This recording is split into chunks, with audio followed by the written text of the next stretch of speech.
What would you do if the enemy who just tried to kill you suddenly saved your life? Imagine the battlefield of 1942. Gunfire rips through the air, men fall screaming, and the ground is soaked in blood. In the armies of Germany, Italy, and Japan, to be wounded often meant only one thing: hours of agony before death. But then something happened that shocked even hardened soldiers. Out of the smoke, men with white armbands and red crosses appeared. They carried no rifles. They ran straight into the bullets, and they did the unthinkable. They treated not only their own men, but sometimes even their enemies. For Axis troops raised to believe mercy was weakness, this was not war as they knew it. This was something new, something terrifying, something powerful. This story is not about tanks or planes. It is about a different weapon, one forged not in steel, but in compassion and science. In the great struggle of the 20th century, in the dark years of the Chien 30 Lun 2, America unveiled a system of battlefield medicine that rewrote the rules of survival. It was a system that gave hope where others expected despair, and it changed the very psychology of war.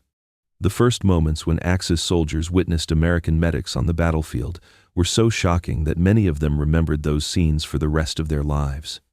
For German, Italian, and Japanese troops, the expectation was simple. If you were struck down in the chaos of battle, you would likely remain where you fell until the fight was over. In their armies, stretcher bearers existed, but they were often poorly trained, lightly equipped, and reluctant to step into danger while bullets were still flying. A wounded man might wait for hours. Sometimes, he never received help at all. But then came the Americans. To Axis eyes, they seemed reckless, even insane. These men with the Red Cross symbol ran directly into live fire, moving fast, scanning the ground for the fallen. Within minutes of a firefight, they were already at the side of the wounded, applying bandages, injecting morphine, even administering plasma on the spot. The speed was breathtaking. A German prisoner captured in North Africa later admitted he could not believe what he saw. Your medics appeared almost before the smoke cleared. This was not improvisation. It was the result of years of preparation. The United States Army had trained its medics as specialists, giving them far more than the minimal instruction most Axis stretcher bearers received. They learned anatomy, trauma care, how to control bleeding, how to improvise splints out of rifles or branches. They were taught to recognize shock, to administer morphine swiftly, and even to begin transfusions when supplies were available. Many Axis troops, raised in systems where medical care was considered a luxury of the rear echelon, could hardly believe that Americans carried such knowledge directly into battle. The Red Cross armband itself added to the confusion. Axis soldiers had been taught that to expose oneself under fire without a weapon was madness. Yet here were Americans, marked so visibly, trusting that the enemy would respect the conventions of war. Sometimes they were spared, other times, tragically, they were not. But the very existence of this symbol allowed them to act quickly, and often it worked. One German officer fighting in Sicily remarked bitterly that it seemed as if the United States had a second army, an army of doctors running just behind the rifles. For the wounded American soldier, the difference was profound. He knew that if he fell, he would not be left behind. That knowledge bred confidence, even a certain fearlessness. Axis observers noticed it immediately. German diaries captured in Italy contain lines of frustration. They fight as if they do not fear wounds. They fight because they know they will live. This morale advantage, born from the presence of medics, became as powerful as any weapon. Even more shocking for the Axis was the humanity that sometimes reached beyond the lines. In the confusion of battle, American medics occasionally treated enemy wounded as well. Stories spread quickly among captured soldiers, tales of German or Italian men who awoke to find themselves bandaged by the very enemy they had tried to kill only hours earlier. To Axis soldiers raised under harsher doctrines, this seemed almost impossible, and yet it happened often enough to erode their faith in the brutal codes of their own armies. The first impression was clear and unforgettable. American battlefield medicine was not an afterthought, it was an extension of strategy. It was fast, it was organized, and it carried a message. To every American soldier, it said, "You will not be abandoned." To every Axis soldier watching, it whispered something darker. "You are fighting an enemy who refuses to let death claim his men." If the courage of American medics had already unsettled Axis soldiers, the next revelation left them speechless: the miracle of blood plasma. For German, Italian, and Japanese armies, blood transfusions were rare, often reserved for elite hospitals far behind the front lines. On many battlefields, men simply bled to death from wounds that might have been survivable. The Japanese in particular had no large-scale system for transfusions. Yet by 1943, the United States had transformed plasma into a lifeline as essential as bullets. This was not accidental. Back home, civilians rolled up their sleeves by the millions, donating blood that was processed into plasma and shipped across the oceans. Glass bottles filled with carefully labeled fluid traveled in refrigerated containers, waiting for the moment they were needed. On the front lines, American medics carried kits small enough to fit into a bag, complete with bottles and tubing. Within minutes of stabilizing a soldier, they could begin a transfusion. To Axis eyes, it was almost sorcery. A German officer recalled the moment he saw a pale American soldier, nearly gone from blood loss, revived before his eyes as plasma flowed into his veins. "Where we expect to see death," he admitted later, "we saw life return." Captured German medics were astonished to discover entire field hospitals stocked with plasma bottles, stored under electric light, carefully monitored by nurses and technicians. To them, it was a luxury beyond imagination. One German doctor muttered after the war, "The Americans carry their blood with them." But plasma was only part of the shock. Even more staggering was the discovery of mobile surgical hospitals. To Axis soldiers, surgery belonged far behind the lines, in established facilities that many wounded never reached alive. Infection, blood loss, and the brutal delays of evacuation killed countless men before a surgeon's hand could intervene. The Japanese, fighting across jungles and remote islands, often had no surgical capacity at all close to the battlefield. The Americans changed this reality. They brought the operating room forward, sometimes within miles of the fighting. These hospitals, later remembered in popular culture as MASH units, were compact, mobile, and astonishingly effective. They could be packed into trucks or tents, assembled in hours, and equipped with sterilized instruments, anesthesia, and even electric lights powered by portable generators. Axis prisoners who stumbled into these facilities could hardly believe what they saw. Surgeons bent over stretchers, stitching torn flesh, amputating shattered limbs, and repairing bones while artillery thundered not far away. Nurses worked with calm precision. Orderlies moved like clockwork. To men raised in armies where field care meant crude bandages at best, it was as if they had stepped into another world.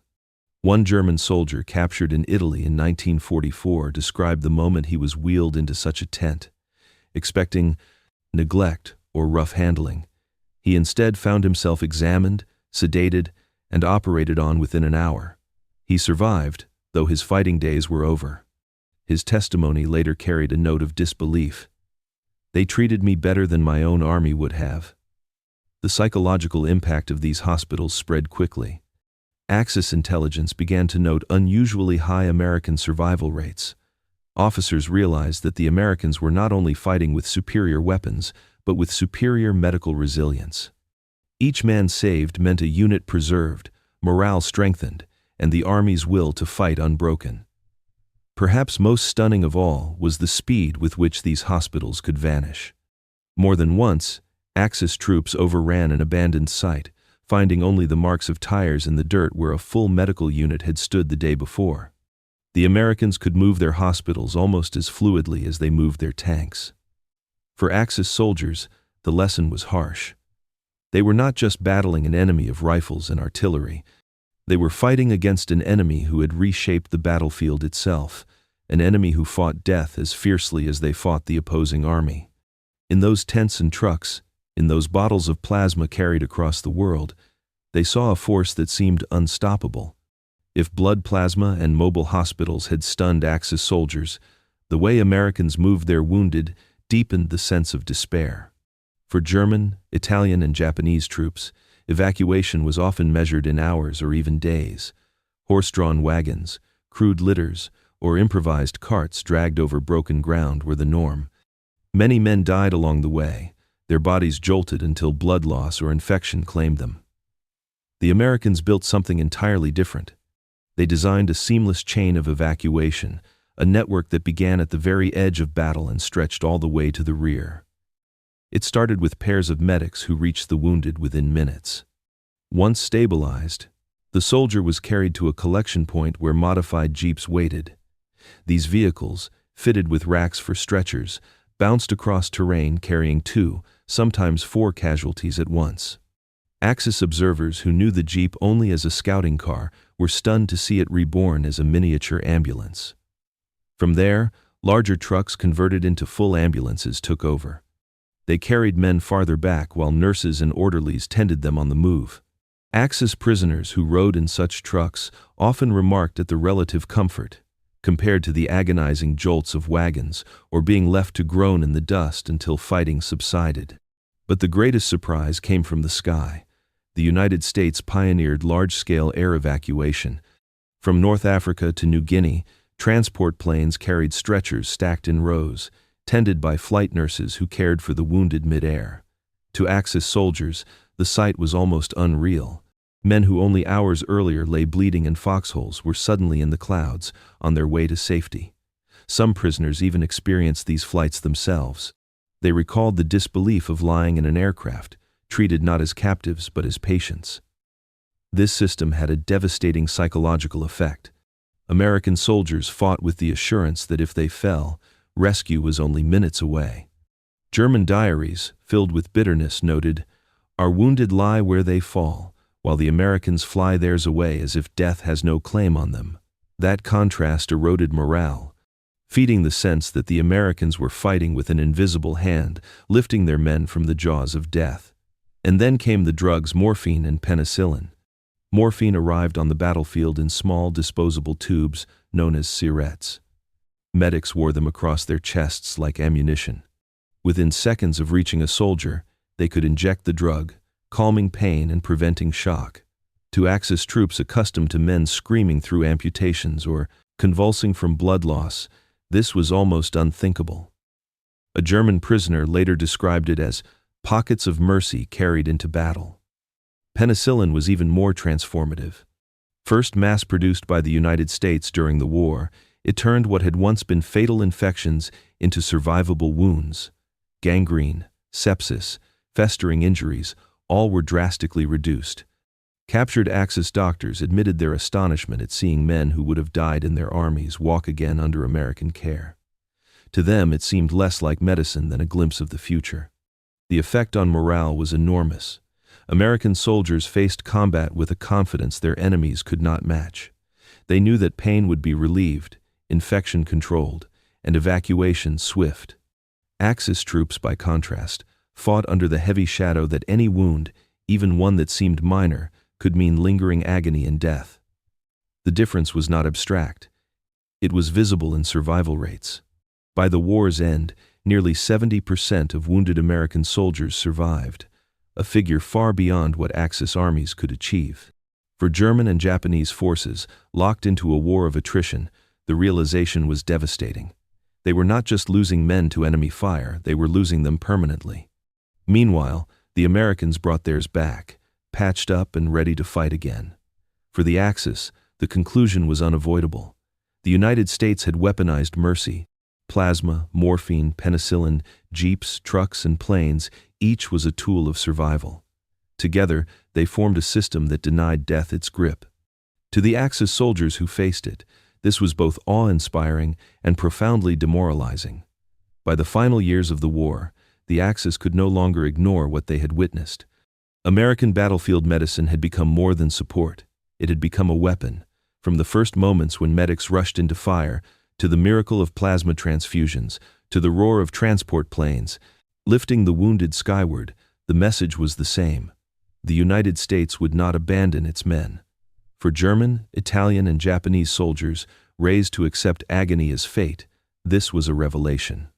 They saw an enemy that did not merely fight with guns and tanks, but with science, compassion, and an unbreakable will to preserve life.